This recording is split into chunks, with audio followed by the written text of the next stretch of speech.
What a game. Final Fantasy VII Rebirth is not only one of the greatest games I've ever played, but I genuinely think that it's a 10 out of 10 and it's a masterpiece of gaming, especially in a bloated gaming world like the one that we have today.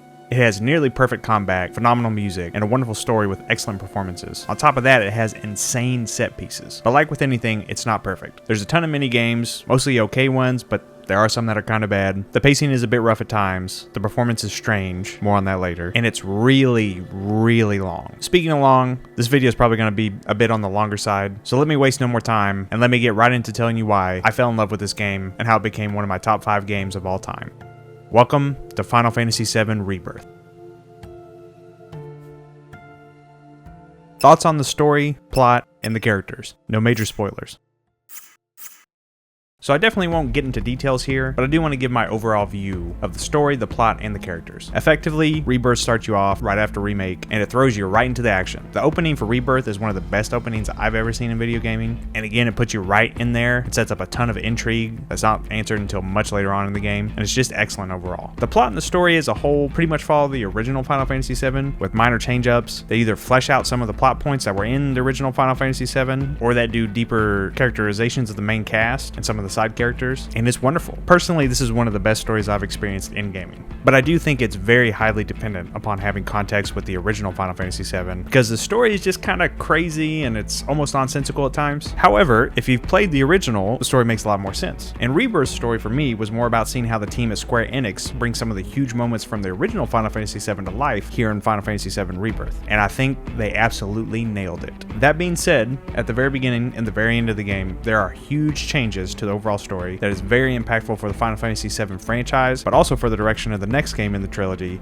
that I really, really like. And of course, we'll get into this in the spoiler section, but right now I just wanted to bring it up and tell you my opinions on the story overall. But what's even better than the story are, of course, the characters. This is my favorite cast of characters in any video game ever. These characters are wonderful from beginning to end. The dialogue, script, and voice acting are absolutely top tier. In particular, the character-to-character moments here are unbelievably good. And of course, I'll go into specifics later on in the spoiler section, but for now, just know that as a Final Fantasy VII fan, this game absolutely delivers with the character-to-character moments. But arguably, a better aspect of this game may be a whole other system completely, the battle system. This is the best modern action turn-based RPG battle system of all time. It was wonderful in Final Fantasy VII Remake, but it's at least a 2x improvement here from that game. Effectively, the core components of Final Fantasy VII Remake's battle system is still here, but there's a ton of quality of life improvements and super unique innovations in this game that just make this battle system so much better. Again, some of those core components of this battle system were, of course, attacking the enemies using the ATB gauge, where you pick a command at the ATB gauge, the battle effectively stops, allowing you to make that turn-based decision. However, the system gets really good when you take into account the real-time action aspect of it. The majority of battles in this game have you as the main character, Cloud, front and center in all of the battles, along with either 2 other party members, or 1 other, or just Cloud himself. Through most of the game, you have 2 other party members, and you can choose which party members you take into battle with you. And when you have those 2 characters, at any time, you can freely switch from one character to the next in order to take advantage of their skills in battle. For instance, if you start the battle off as Cloud, and you're using him to do a lot of damage to the enemy, and during the battle, Cloud gets hurt, you can switch to Aerith, build up her ATB gauge if it's not already built up, and have her heal Cloud. And this is definitely the most effective way to utilize each character's unique skill set. But again, you don't need to do this in order to utilize these character skills, because during the battle, the ATB gauge will automatically fill up on characters that are not being controlled, and you can command them as you're playing as another character to use their ATB skills. So with that, this allows for this system to have a ton of variety when you take on various different battles. Speaking of variety, of course the materia system is back here and it's better than ever. There's a lot of returning materia and then some new materia. In particular, there's a lot of quality of life materia like the fire and ice, lightning and wind, and bio and quake materia, where effectively they put 2 materia into 1 materia, freeing up a materia slot on the character that you put it on. So outside of the new additions of the materia that is added in this game, the core system of the materia system is essentially the same here in Rebirth. It's just a lot bigger and better, which hey, if it's not broke, don't fix it. Another major aspect that of course is returning is the staggering system. After doing enough damage to an enemy, or doing the right type of damage to an enemy, the stagger meter starts to build up, and once it's filled, the enemy is staggered for a short period of time, where the damage dealt to the enemy is significantly increased, and the enemy is effectively stunned. This is a super cool system here, and it adds a ton of variety into a lot of battles because various different enemies stagger in different types of ways. And here in Rebirth, there's a ton of enemies that stagger in very, very unique ways. and it's just really cool to see the switch up. And of course, the summon system is back from the previous game, and it's pretty much the same, but nearly all of the summons are brand new summons, which is awesome. And again, the way it works here is once you stagger an enemy, the summon gauge starts to fill up. Each character can hold one summon materia, and once the summon gauge is filled and you have the right amount of ATB gauges to summon the specific summon that's on the character that you're trying to summon, you can then summon that summon. And they basically act like a non-controlled player, and then at the end of their time, which they do have a time limit that they're available for battle, they do effectively an overdrive that does a ton of damage. And I think it's a super cool system in terms of having summons in this game. But what I really like about the summons here is how you acquire them and power them up, which I'll talk about that a little bit later. But summary, summons are back, they're awesome. I love the summons that they use in this game for this section of the Final Fantasy VII story. But something new to this title that really shakes up the battle system are the synergy abilities and the synergy skills. The abilities are far more impactful than the skills are. However, the skills are still really useful, they're just basically weaker versions of the abilities. Along with this, they don't cost synergy points, and they can pretty much be used whenever. But again, effectively, they are weaker versions of the abilities. So for the sake of time and simplicity, I'm just going to talk about the abilities. Each ability requires synergy points, and you get synergy points after using an ATB command for that character. So for Cloud, if Cloud uses an ATB command that only uses one ATB gauge, he gets one synergy point, but if he uses one that uses two, he gets two synergy points. And once two characters have enough of the corresponding synergy bars, and again, the amount depends on what synergy ability you're using, those two characters can team up for a synergy ability, which expends those synergy bars. And these synergy abilities are pretty vast. You can kind of clump them into groups, and with that, you have one for powering up both characters and giving them unlimited MP for a short period of time after performing a very powerful attack on an enemy. There's one that performs another powerful attack on an enemy that when it's staggered, it extends its staggered time duration. There's one that again performs another powerful attack that raises the limit of each character for their limit breaks, which is great. And there's ones that don't perform a powerful attack, but instead increase the ATB gauge from 2 to 3 bars for the specific characters involved in that synergy ability. This initially seems to be somewhat of a weak trade-off for not performing a powerful attack. However, if the battle's going to go on for a while after this ability is very useful because you can get a ton more of commands executed during the course of this ability's duration. And there's some other ones that are character specific for things like defense, range, physical and magical damage, and overall they're just extremely cool additions to the combat system that are often necessary for success. And that's another great aspect about this combat system, which is the difficulty and the balancing of it.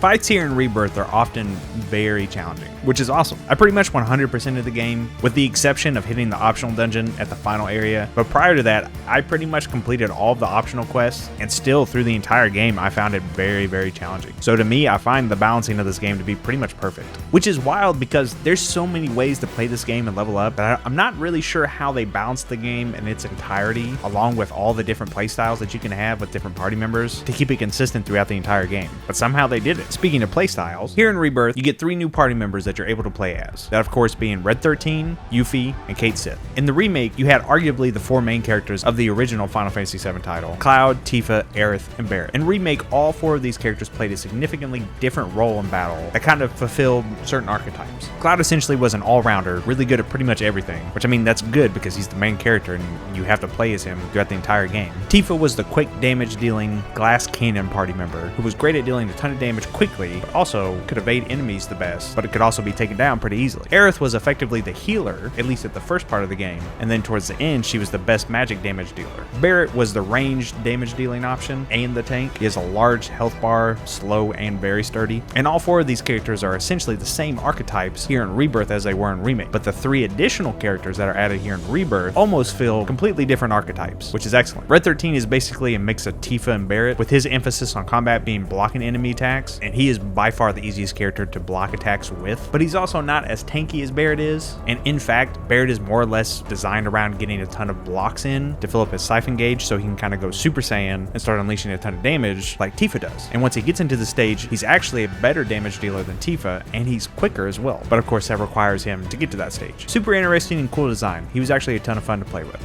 Yuffie is just a completely different archetype altogether. Well, actually, she's a few archetypes put into one character. She is the stereotypical thief of the group, but she's also, in a way, the best magic damage dealer, and a great ranged option, and a great physical damage option. But she's not really the best at any of them. Her main gameplay aspect is her shuriken and ninjutsu. She throws a shuriken, and while it's spinning on an enemy, she can cast her ninjutsu spells, or she can essentially fling herself to the shuriken, which not only covers ground really quickly, but also allows her to do physical damage. With her ninjutsu, it's purely magical damage, but the neat thing about it is it's really quick and doesn't cost MP, but it's also not as powerful as a regular magical attack. But overall, the DPS is great for this character, and her magic damage dealing stat is really high, so you can also kit her out to be the magic damage dealer, where she casts actual magical spells. For me, she was super fun to use, and was one of my mains when I unlocked her. Cait Sith is, well, he's weird, but interesting. A lot of his potential is based on luck and strange mechanics. If you're lucky with him, he has insane damage dealing potential. If you're unlucky with him, well, he just kind of sucks. Almost all of his main moves have some type of unique mechanic behind it, and it's a lot to learn, especially at first. I found playing as him to be very interesting and fun at times, but I certainly didn't want to learn all of his movesets and how to effectively use him in battle, so I just found pretty much all of the other characters to be more fun than playing with him. So he's probably my least used party member, which is somewhat funny because I feel like that's how he was received in the original Final Fantasy VII. So I mean, it's on brand. My main combat team was of course Cloud, Tifa, and Yuffie. This is probably the most popular setup for everyone, but there's a reason why it's the most popular setup. This team is a ton of fun and it's really powerful, and primarily it's why I chose this team. Mainly for the fun aspect, but you know, the powerful aspect's pretty nice too. However, it's not like you'd be wrong or have significantly less fun if you picked any of the other characters, with maybe the exception of Cait Sith. Times when I had to play as the other characters, like Aerith, Red 13, and Barret, were all very enjoyable, and I didn't feel like they were underpowered either. In fact, I've often thought about playing Rebirth again, but with a completely new team setup. In particular, I really like to play as Red 13 and Aerith. Overall, the battle system here makes wonderful improvements from Remake, and it really fleshes out the potential for this battle system. I had a ton of fun with it, and I think it's one of the best modern takes on an action RPG hybrid ever. But before we move on, if you're liking the video and you want to see more like this, why don't you hit the like button, hit the subscribe button, hit the bell notification, that way you don't miss out on any future videos. 97% of my viewers are not subscribed, so if that's you, I'd really appreciate a sub. Alright, now back to the video. The open areas, side quests, and minigames. The defining feature of this game that not only sets it apart from Remake, but also establishes its footprint on the gaming industry as a whole, is the open areas and the side quests. In Rebirth, there are about 6 open areas that open up as you progress through the game, and each one is huge and packed to the brim with content. It's unbelievable how much there is in this game, and all of it is all super rewarding. I feel that this game shares a very similar problem that Elden Ring has, where it might just be too big. Again, there are 6 open areas in this game, and towards the end of the game, there's basically new content that gets put in all of the open areas. So I went back to experience a lot of it, and I pretty much completely forgot about some of the open areas because it had been about 80 hours gameplay since I had been to that open area. That's 2 weeks of a full-time job. In particular, there's one specific side quest that cannot be completed once you first run into it, and you actually have to go back to it to complete it, which also has a minigame associated with it. But when you go back to it, it's about 40 to 50 hours later. And of course, I went back to it and completely forgot how the minigame was played. It took me about 120 hours to beat this game, and with the exception of the final area, I pretty much 100%ed all of the open areas. So I mean, you could complete this game in probably about 80 hours or so, but still, if you wanted to do absolutely everything, it'll probably take you about 140 to 150 hours. Insane, but I loved every minute of it. The open areas here are some of the best in all of gaming, save for one that's just kind of really annoying to get around in. But as soon as I got into each open area, I immediately started to explore and try to begin completing all of the map markers. Not just for the sake of doing so, but because I was having a ton of fun doing it, and pretty much all of them were very rewarding. A lot of the side stories in the game are tied to some of these side quests, and they are super good and arguably should be part of the main story. Each open area works similarly to a lot of other open world games where you have scouting towers that effectively activate markers in that specific area, that scouting tower, and each open area has a set number of these towers.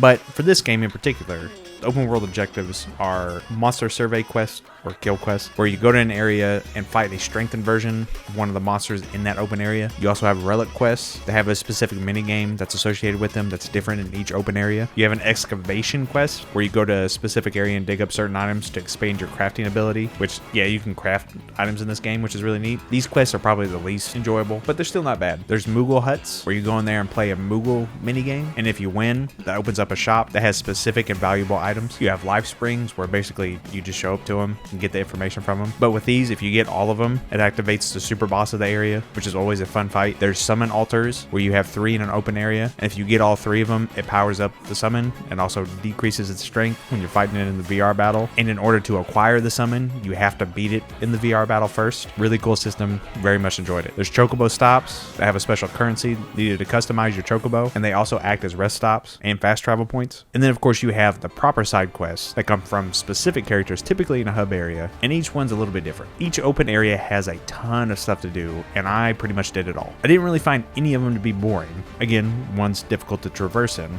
but they were all pretty varied, and I liked all of them. And I really like how the side questing system in the open area, or the world intel essentially, I like how that works. The primary reward for doing each of the map markers is effectively world intel points with Chadley and Mai. Mai's the new female Chadley in this game, and she's a great addition. Once you get enough of these points, you can buy super powerful materia, which are legitimately game changing. So again, very rewarding to do these quests. Along with this, doing certain objectives open up certain VR missions, which then again give you very powerful materia. And as I've already spoke about this is also how you get the summons. But the key with the summon system here is if you don't collect all the altars, the summon is almost impossible to beat. Each one of the altars decreases the summon's power in the VR battle, and really you probably need all of them in order to beat the summon. And also all of the altars increase the summon's power for when you're using it. So the summon's not going to be very effective even if you do beat it without collecting the altars. In general, really love this system. Thought it was super rewarding and had me going all over the open areas to complete the map markers and just find neat stuff. Again,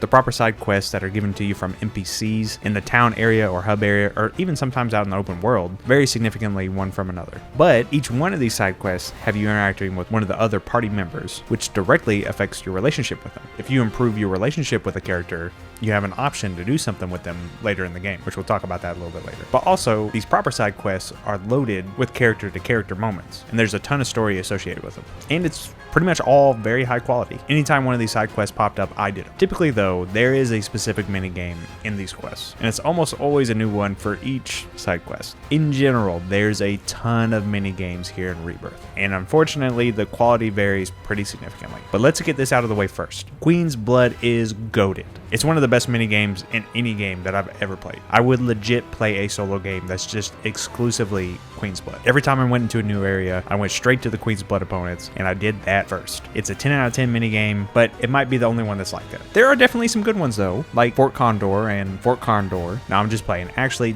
the Chocobo Racing and Gears and Gambits are pretty good too. But for me, I think that's really about it. The rest they're not really bad, except for a few, but they're not really good either. And unfortunately, again, you do have to do a minigame for almost every side quest, and even some main quests. But it's hard to be upset about this because most of it is optional. And this very much was how the original Final Fantasy VII was. And I think they do a really good job at bringing back a lot of the old minigames from the original Final Fantasy VII and just modernizing them. But the problem is I think a lot of the minigames from the original Final Fantasy VII aren't particularly good, and it's hard to make a good version of them now. But you know what was good in the original, and it's probably even better now? The music, baby! As much as it pains me to say this, and the thought of having this title stolen from Final Fantasy XIII, which I think has the best soundtrack up until this point, I think Rebirth may be the best soundtrack in the series, maybe the best in gaming.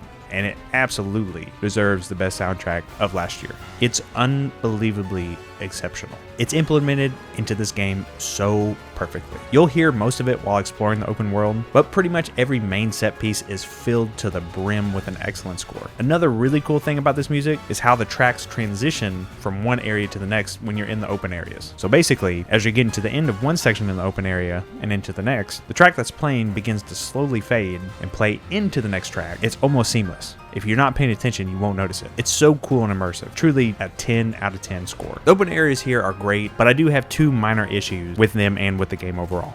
Number one is the traversal. Traversal is very subpar throughout the game, especially when you compare it to modern titles. There really needs to be a jump button, and the traversal as a whole just feels really rough, and it's not particularly smooth. It's kind of hard to explain, but it just feels clunky in most instances. I think it needs to be more responsive, actions need to be smoother overall, but it is serviceable, but noticeably poor comparatively. Still didn't stop me from exploring every inch of the open areas though, so keep that in mind. My second minor issue is the performance, and the performance was weird for me. I know this game's on PC now, and with high-end PCs, I'm sure the game looks amazing and runs pretty much flawlessly. I don't have a high-end PC. I'm running on a 4060 Ti, but what I do have is a PS5 Pro, and let me tell you the difference between between the base PS5 and a PS5 Pro is insane. It is night and day. The PS5 version can run the game with very solid resolution, but it's locked at 30 FPS, and it's a very noticeable 30 FPS. It feels really bad to play. There's also a performance mode that raises it up to 60 frames per second, but there's a huge drop in fidelity. The game looks really low res, very blurry, and it's just one of the worst looking games in the modern day. So unfortunately, on the base PS5, fidelity mode is definitely the way to go. However, the PS5 Pro completely changes that. The Pro can effectively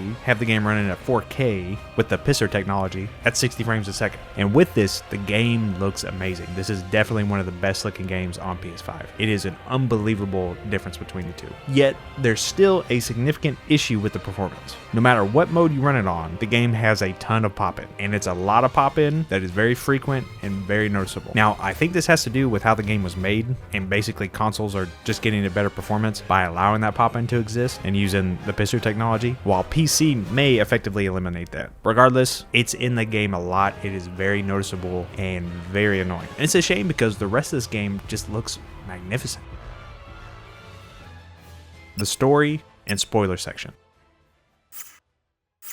Okay, you know the drill. This is the spoiler section where I discuss the story and various different spoilers. So if you don't want to be spoiled or you haven't played the game yet, skip to this timestamp now. Zack is back, baby. Let's go! What a wonderful, wonderful retelling of the story. I thoroughly enjoyed this story, and I think it's one of the best Final Fantasy stories of all time, if not the best. But let's start at the beginning. At the start of the game, you see Zack and Cloud coming into the Rebirth timeline or dimension or whatever it is, and it's a hell of a way to start off this game. It immediately sparks massive curiosity that's held throughout the entire game, because guess what? The next time you see Zack is 30 hours later. A very bold choice, but I think it's a good one. This is definitely one of the main gripes that a lot of people have with this game, and that of course is the pacing. There's huge periods of the main story that will take place where Zack just won't be in it, and then all of a sudden you have a Zack section. This happens throughout the entirety of the game. And then of course, when a new area opens up, if you go out and explore, the main story stops for almost 20 hours. Personally, I didn't have a problem with this because I felt that like a lot of the side content was part of the main story or should be part of the main story, and I could skip it if I wanted to, but I didn't want to. Primarily because the side content was just so good and so much fun. And it allowed me to build further relationships with the main party members. And that's another great aspect of this game. That's the inter-character moments. But again, I'll get into that a little bit later in specific details. For now, back to the story. Right after this, you go into a retelling of the Nibelheim incident, where you get to play as Cloud and Sephiroth. So freaking cool. The cinematic production here is just truly off the chart, and this section was a blast. Then of course, you see how Sephiroth loses it and how the incident took place on the ground floor, and wow, it is done so well. It's almost a horror game at this point, and it's just very visceral and expertly told here. Now, I don't want to go scene by scene with this game, because this video will never end. But I do want to talk about key specific moments that really impacted me. The next one that immediately jumped out to me, that wasn't necessarily impactful per se, but was really fun and a creative take on the matter, was the parade in Junon. I really like how they implemented it here, and I love how Tifa and Aerith were in there, and how their relationship builds up if you do the parade perfectly and you win it. And I think this is just a great example of how well they celebrate the original Final Fantasy VII. Just super, super cool, and I love to see it as a fan. I also absolutely love the expansion of Costa del Sol, just the whole section and the story. Along with that, the Golden Saucer was phenomenal. The expansion of the area is massive, and it's just expertly crafted and so immersive and impressive. It's like you're actually at a theme park. Just really, really cool. And then of course, the Dine section after that with Barrett is magnificent. That whole section where he goes back to his hometown, gets paraded by pretty much everyone there, and then of course has to confront Dine, is just done so, so well. And of course, this is a huge character developing moment for Barrett, and makes me like him even more than I already did. And then going into Zack's hometown, meeting his parents, and then running into Cissonne, absolutely awesome. Absolutely awesome. And I told you, we were going to see Cissonne again. Then Tifa falling into the live stream and doing her self-discovery was just magical and awesome, and it's clearly a setup for the next game, which if you know what happens, then all of this makes sense. Super cool. The Cosmo Canyon section, specifically with the lantern scene and Aerith's speech, is just such a beautiful moment in the game. Red 13 in the Guy dungeon is just super, super great. The expansion of the Guy story and the lore as a whole, and their relationship with the Black Materia, awesome lore dump. The Loveless play was so unnecessarily good and such a beautiful piece of work that again is a wonderful celebration of the original Final Fantasy VII. And then of course after that, the Gold Saucer date, which I of course had Tifa, and the kiss scene associated with it. Peak fan service and great delivery here. Exactly what I wanted out of this. They absolutely delivered here. Speaking of delivering, the vast majority of the side quest stories deliver such an excellent character development for everyone involved. Just for an example, the specific side quest that stands out to me, which of course has been discussed numerous times, is the side quest where you have to basically escort a dog back to its owner. But with that, during this whole escort mission, Barrett's talking about his worries and anxiety about Marlene growing up and leaving him, and it's such a vulnerable and neat moment in the game that really adds a huge amount of character development for him. It's just super cool. Any of the short sections with Zack is just 10 out of 10 wonderful. And of course they always drive intrigue because you don't know what's going on. Why is he here? What's going on? When are we going to find out? The Queen's Blood questline is just awesome. It is so cool.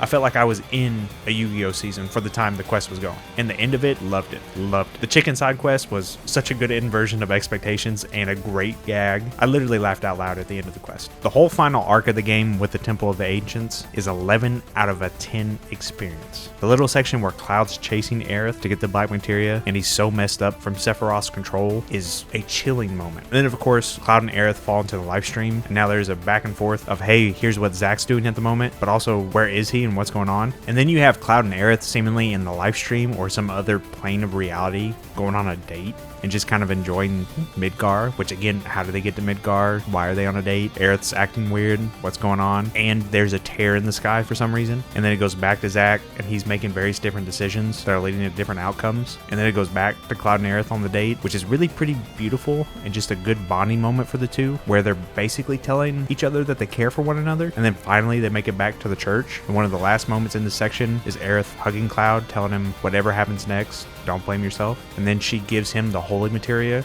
and pushes him back into his reality. And as he's falling into this reality rift or whatever it is, Sephiroth walks into the church as if he's about to do something menacing. The whole thing's just absolutely beautiful. Absolutely beautiful. And there really are so many moments in the game like this, but this one in particular is really impactful and extremely emotional and delivers what fans have really been wanting from the series for years now. And then as Cloud's returning to his timeline or reality or whatever it is, and then Sephiroth basically explains what's been going on the entire time.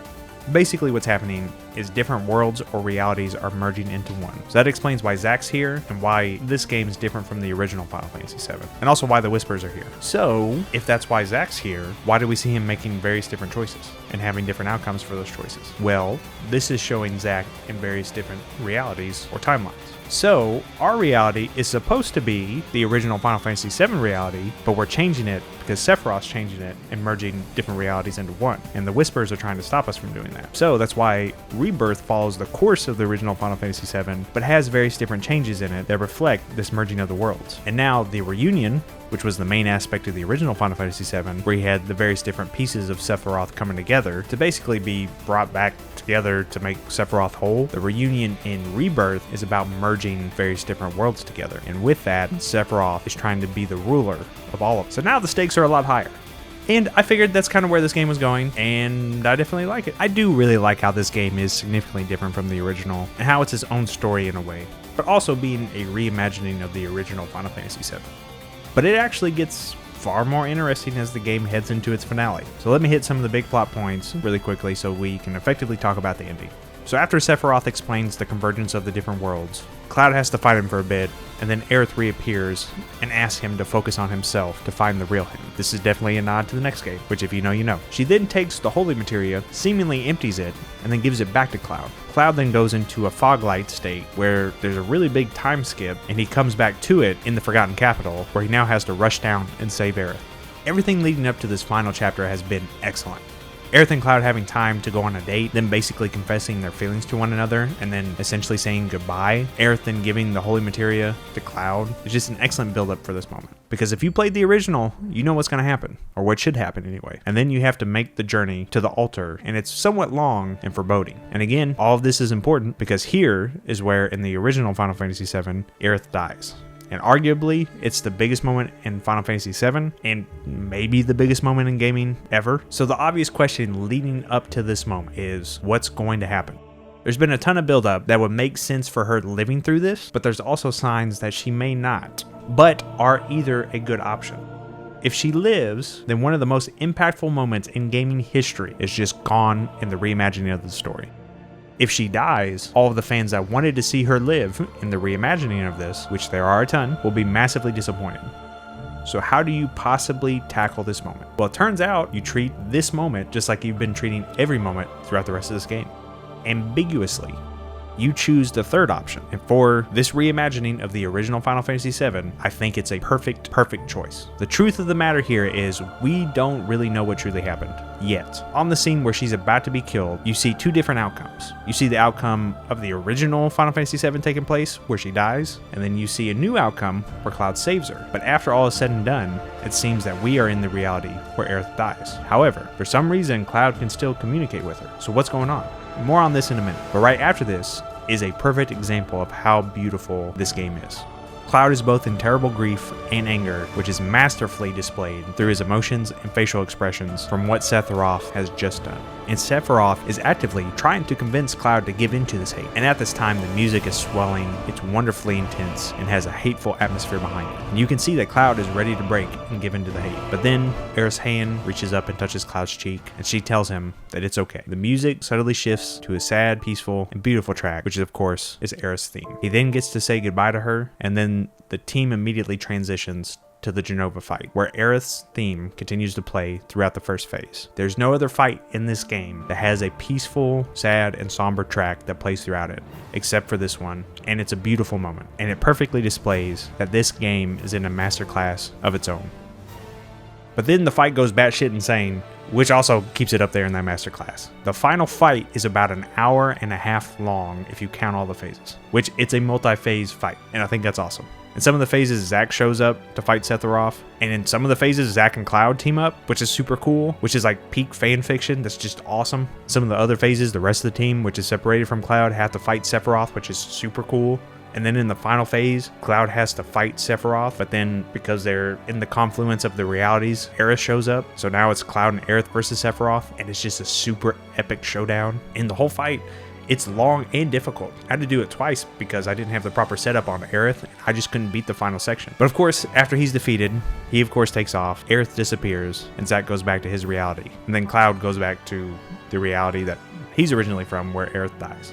But something's off. It then cuts to everyone being sad, sitting around and mourning Aerith's death. But then it shifts over to Cloud, where he's sitting right beside Aerith, and she tells him that she'll see him off. It then cuts back to Zack for a short scene where he's kind of thinking about what just happened and saying how the two worlds converged and then they separated again. But there's always a chance that they can converge again, which of course is a great nod to the next game in the trilogy and foreshadowing his reappearance, which is awesome. I hope they do that. It then cuts to the crew again, where they're getting ready to leave, so all mourning the loss of Aerith, but Aerith is clearly present in some of the scenes. It then goes to Cloud, where it shows him holding an empty materia, which was the materia sphere that housed Holy, and as he's looking at it, he sees his own reflection. And then immediately after this, he picks up the black materia, which he's not sure how he obtained this, and it clearly has a Sephiroth-like influence on him. He then basically hides it in his sword to keep it away from the rest of the crew. Then he looks up to the sky and sees the same tear that was there in the date section with him and Aerith. At this point, we can see that the confidence of the rest of the party is waning in Cloud, because it seems as if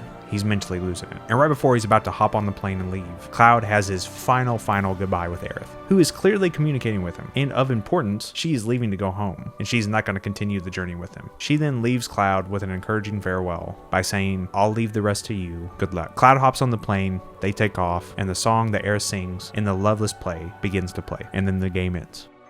For me, this was a perfect ending. A lot of people like this ending, and a lot of people really don't like this ending. I found it to be perfect because it pretty much delivers on so much of what I wanted in this huge moment in this Final Fantasy VII Remake trilogy. It also has a very clear ending to this section, and it answers a lot of questions that we had from Final Fantasy VII Remake, while also setting up a ton more questions that of course are going to be answered in the third game in the trilogy. And this of course drives a ton of intrigue into the next entry. On top of all this, I think that everything in the last chapter was executed masterfully. But not everyone thinks this. A lot of people are upset about certain things being vague. Like, where is Zack now? What's going on with Aerith? Is she alive? Is she dead? Where is the Holy Materia? Why did Cloud have the Black Materia? Has Cloud completely lost it? And there's no real answers to any of these questions. But that's the point. That's why this is such a good ending. This isn't a cliffhanger ending. There's a clear ending of the Final Fantasy VII story.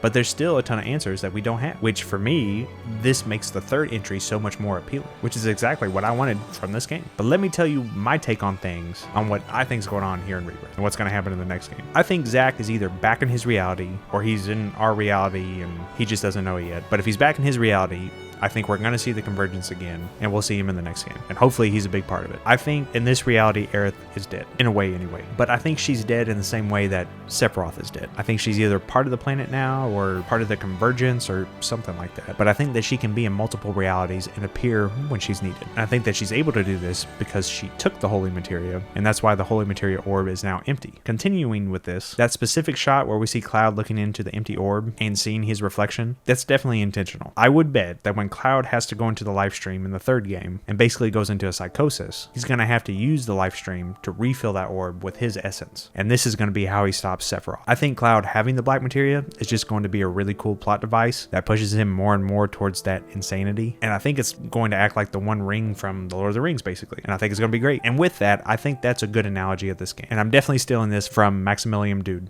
This is basically the Two Towers of the Final Fantasy franchise. It's a perfect sequel in the trilogy that's a 10 out of 10 while also being a standalone experience. It sets up a ton of intrigue and really makes you want to play the next entry in the trilogy when it comes out. With the way that they masterfully crafted Rebirth here, I have nothing but faith and confidence that the third entry will be a masterpiece, and I cannot wait to play it. Conclusion.